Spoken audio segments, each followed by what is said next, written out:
ಏನ್ ಮಗ ತನ್ನ ತನ್ನ ಅಂತ ಎಳಿತಾ ಇದೆಯಾ? ನಿದ್ದೆ ಗೊತ್ತಾಯ್ತೆ. ಯಾವ್ದಾದ್ರು ಒಂದು ಪದನ ಹಾಗೆ ತೆಗೆದು ಬಿಡೋ ತಾನೆ. ಬರೋಕಿಲ್ವಾ? ನಾನು ಹೇಳ್ಕೊಡ್ತೀನಿ.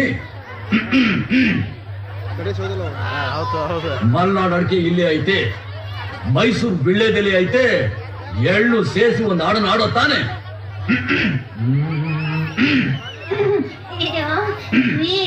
ನಂಗ್ ಮನೆಯಲ್ಲಿ ಇವತ್ತು ಕೆಲ್ಸ ಇದೆ, ನಾ ಬರ್ತೀನಿ. ಮಲ್ನಾಡ್ ಅಡಿಕೆ, ಮೈಸೂರು ಬಿಳ್ಳೆದೆಲೆ, ಬೆರೆತರೆ ಕೆಂಪು, ಪೋರ ನೀನು ಪೋರಿ ನಾನು, ಕುಡಿದರೆ ತಂಪು. ಅಷ್ಟೇ. ಬಿಡು.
ಚಿನ್ನ